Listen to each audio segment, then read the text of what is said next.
In single leg with dynamic lower extremity movement level 4, we're going to be standing on one leg again, the support leg, just like those first 3 levels.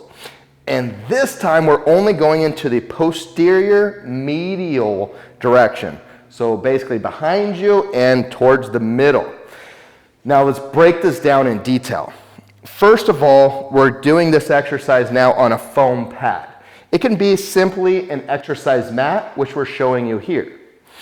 Or it can be one of those 2-inch thick foam pads that are made for standing on during exercise.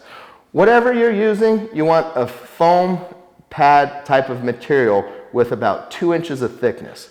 And the reason why is because that's going to help strengthen the intrinsic foot musculature. So all those supporting tissues that work together to keep the foot stable, that's really what we're hitting and targeting. Plus, we're getting greater mobility within the foot or potential stresses in the foot by not having shoes on. So that's going to increase proprioception and motor control starting from the beginning of what we call the kinetic chain, starting right at that foot. So this is ideal for developing athleticism and stability on one leg, which almost all sports are dominant or reliant upon.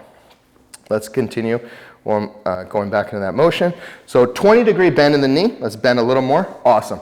Again, we want patella tendon in line with second and third toe. We want to try to keep that acetabulum in line with the patella tendon as much as you possibly can.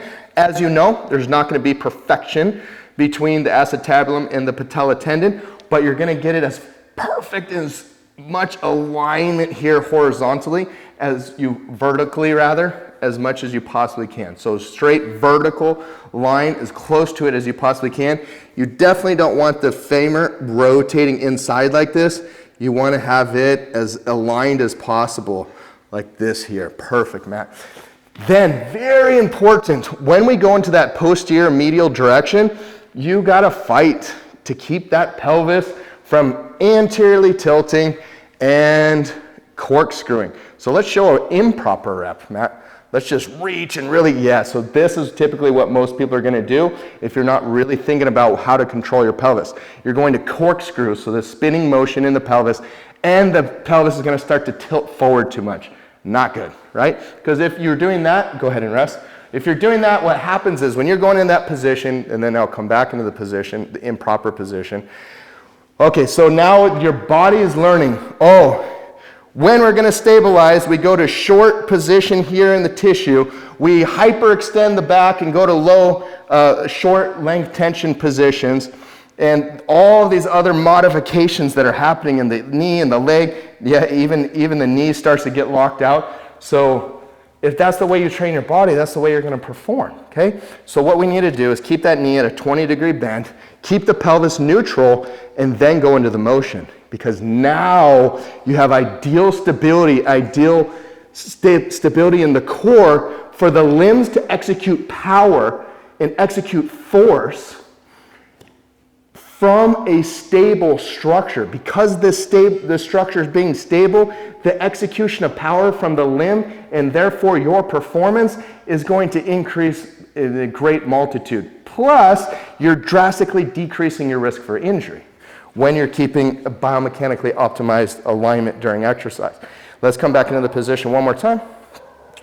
Obviously, in all exercise, you want ideal spinal alignment, little lordotic curve in the lower back, very, very slight kyphotic curve in the thoracic spine, and then a little lordotic curve in the cervical spine, keeping those scapula kind of retracted and depressed. Lastly, you're going to need to know how to regress this exercise if you're having a lot of trouble standing on the foam pad without the shoe. For example, if your foot's rolling in, if your knee's rolling in, if you're doing a lot of compensation and it's just really difficult for you not to, which that should have been weeded out in levels 1 through 4, or actually 1 through 3, you would have weeded those things out. But if you're still having trouble standing on the foam pad without a shoe, here's what to do. Start this exercise doing the posterior medial action, getting everything perfectly correct with your shoes on. Then what you can do is to progress to not having shoes on the hard floor like a rubberized exercise training floor, right? So that's where you would go next because it's more stable on, of course, on a floor that's solid. Then finally we would introduce, actually let's go with shoes. So next we would introduce, finally will be no shoe on the foam mat. But next we're going to go shoe on the foam mat. So that's level 3 for coming back from that regression. Okay? So we can go with the shoe. And then finally we can go without the shoe. So that's the way you get yourself back to being able to do the exercise as it's intended with barefoot or a sock on the foam pad.